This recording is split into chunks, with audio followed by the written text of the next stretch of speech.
এই পৃথিবীর বুকে ভালো থাকার জন্য টাকার প্রয়োজন, আর পরকালে ভালো থাকার জন্য আমলের প্রয়োজন। প্রয়োজনের অতিরিক্ত অর্থ কোনো মানুষের সুখ আনতে পারে না।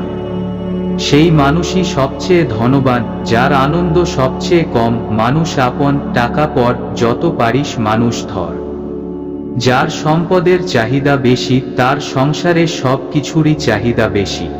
টাকার জন্য 4টি নিয়ম: যতটা পাওনা পারো তো সব আদায় করো, যতটা পারো সঞ্চয় করো, দেনা যতটা পারো মিটিয়ে ফেলো, খাটাও যতটা খাটানো সম্ভব। অর্থ রোজগার করতে লাগে মাথা, আর খরচ করতে অন্তর লাগে। যে ব্যক্তি টাকা খরচ করে ও টাকা জমায় বা সঞ্চয় করে, সেই পৃথিবীর সবচেয়ে সুখী ব্যক্তি, কারণ দুটি কাজ করারই আনন্দ ও পুলকতা সে অনুভব করতে পারে। আপনি নিজের প্রতি সবচেয়ে খারাপ পাপটি করতে পারেন ঠিক তখনই যখন আপনি বসে আছেন এবং অপেক্ষা করছেন যে কেউ আপনাকে টাকা দান করবে। টাকা এবং অর্থের চেয়ে সময় বেশি মূল্যবান। আপনি অনেক টাকার মালিক হতে পারেন, কিন্তু সময় কখনোই নিজ বশে আনতে পারবেন না। আমাদের কখনো টাকার অভাব হয় না, আমাদের অভাব হয় সেই মানুষগুলির যাদের জীবনে বড় কিছুর স্বপ্ন থাকে, যারা এই স্বপ্নগুলির জন্য মরে যেতেও রাজি থাকে। জ্ঞানীরা মাথায় টাকা রাখে, হৃদয়ে নয়। প্রচুর অর্থ উপার্জন এবং ধনী হওয়ার মধ্যে একটি বিশাল পার্থক্য রয়েছে, যা প্রত্যেকটি মানুষকেই বিশেষায়িত করে। টাকা পয়সা চমৎকার ভৃত্য, কিন্তু বাজে হলো এর প্রভু। আপনি যদি কোনো মানুষ সত্যিকারের কেমন তা জানতে চান, তবে অর্থ হারালে তিনি কিভাবে ব্যবহার ও আচরণ করেন সে সম্পর্কে অবগত থাকুন। টাকা যে মানুষ জমিয়েছে, অনেক পাপ জমিয়েছে সে তার সঙ্গে। টাকা প্রেম ভালোবাসা কিনতে পারে না, কিন্তু তোমার দর কষাকষির ক্ষমতা বাড়ায়। মেয়েরা লেখাপড়া শিখে যতই উঁচুতে উঠুক, ভালোবাসার চেয়ে অলংকার, উপহার বা টাকা পয়সা এবং অর্থই তারা চিনে বেশি। আমাদের সবচেয়ে বড় অভাব কোনো উদ্যোগ গ্রহণের জন্য টাকা নয়, বরং ধারণাগুলি। যদি ধারণাগুলি ভালো হয় তবে নগদ কোনোভাবে যেখানে এটি প্রয়োজন সেখানে প্রবাহিত হবে।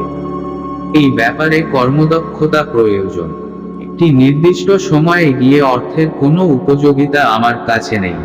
একটি কর্মস্থল গঠন এবং তা থেকে প্রাপ্ত সম্পদ বিশ্বের দরিদ্রতম স্থানে প্রদান করাতেই এর উপকারিতা নিহিত। টাকা হারানোটা খুব সহজ ব্যাপার, কিন্তু টাকা উপার্জন করাটা কঠিন একটি কাজ। খালি পকেট কখনোই কাউকে পিছনে রাখেনি, শুধুমাত্র ফাঁকা মস্তিষ্ক এবং খালি হৃদয় তা করতে পারে। যে অর্থ চায় সে পৃথিবীর সকল জিনিসের পেছনে ছুটে। টাকার বিনিময়ে শিক্ষা অর্জনের চেয়ে মূর্খ থাকা ভালো। টাকা কড়ির মূল্য যে কত তা যদি বুঝতে চাও, তাহলে কারো থেকে টাকা ধার নিতে চেষ্টা করে দেখো। সমৃদ্ধ জীবন যাপন এবং চিন্তাভাবনার উপায় কেবল টাকা বা জিনিসগুলির অভাব নয়। দারিদ্রতা দৈনন্দিন জীবন এবং চিন্তাভাবনার একটি বিশাল পন্থা, এবং কেবল টাকা বা জিনিসগুলির অভাব নয়। টাকা পয়সা জীবনের পুরোপুরি অভিজ্ঞতা অর্জনের ক্ষমতা বহন করে। আমার যখন টাকা ছিল তখন সবাই আমাকে ভাই বলে ডাকত। এখন আমাকে কেউই চিনে না। যার সম্পদের চাহিদা বেশি, তার সংসারে সব কিছুরই চাহিদা বেশি। যে টাকার মূল্য বুঝলো না সে জীবনের মূল্য বুঝলো না। টাকা ছাড়া জীবনের মূল্য নাই। ভিত্তিহীন টাকা থাকলেই সম্মানের অভাব নেই। যার টাকা আছে তার কাছে আইন খোলা আকাশের মতো, আর যার টাকা নেই তার কাছে আইন মাকড়সার জালের মতো। আপনার কাছে থাকা টাকা আপনাকে স্বাধীনতা দেয়, আপনি যে অর্থের পেছনে ছুটছেন তা আপনাকে দাসত্ব করে। জীবনের মূল্য অনেক বেশি, তাই টাকার পিছনে বেশি দৌড়াও না। ধন সম্পদ মানুষকে সমৃদ্ধ করে না, এটি কেবল তাকে ব্যস্ত করে তোলে।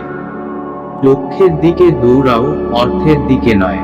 লক্ষ্যে দৌড়ালে তোমার পেছনে অর্থ ছুটবে। টাকার জন্য আমি সব করতে পারি, কিন্তু টাকার জন্য এমন কিছু করব না যাতে আমার সম্মান নষ্ট হয়। কে বলে আমি টাকার মর্ম বুঝি না, ফুরিয়ে গেলেই ঠিক টের পাই। টাকার জন্য মানুষ ব্যাকুল ভাবে ছুটে। আমাদেরকে প্রচুর টাকা ঢালতে হবে আমাদের স্বভাবের পেছনে, যদি তা আমরা বদলাতে চাই। যে লোকের খুব কম আছে সে কখনো গরিব নয়, যে লোক বেশি কামনা করে সেই আসলে গরিব। আপনি যত বেশি অর্থ উপার্জন করবেন তত বেশি সমস্যার সম্মুখীন হবেন। একজন ধনী ব্যক্তি অর্থবিশিষ্ট গরিব ছাড়া আর কিছুই নয়। টাকার চেয়ে সময় বেশি মূল্যবান। আপনি আরো টাকা পেতে পারেন, কিন্তু আপনি বেশি সময় পেতে পারেন না। টাকার অহংকার যারা দেখায় তারা পরবর্তীতে টাকার কারণে ধ্বংস হয়ে যায়। নারী, টাকা এবং মদ যাদের কাছে আনন্দের সামগ্রী, পরবর্তী সময়ে তাদের কাছে তা বিষ হয়ে দাঁড়ায়। টাকাই অধিকাংশ মানুষের একমাত্র ইন্দ্রিয়। উপার্জিত টাকার থেকে যার খরচ বেশি হয় সে কখনোই ধনী হতে পারে না, আর সে কখনোই দরিদ্র নয় যার খরচ তার উপার্জনের থেকে কম। পুঁজিবাদ একটি বিস্ময়কর ব্যাপার যা মানুষের মাঝে প্রেরণা যোগায়। ইহার কারণে কিছু উদ্ভাবন হতে পারে, কিন্তু এ পৃথিবীর সকল এলাকার জন্য এটা মঙ্গলজনক নয়। টাকার পিছনে না ছুটে কর্মের পিছনে ছুটুন, কর্মই আপনাকে টাকা এনে দিবে।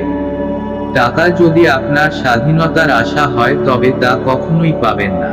এই পৃথিবীতে একজন মানুষের যে একমাত্র আসল সুরক্ষা হলো জ্ঞান, অভিজ্ঞতা এবং যোগ্যতার সংরক্ষণ। ভালো লাগলে লাইক, কমেন্ট, সাবস্ক্রাইব করুন। ধন্যবাদ।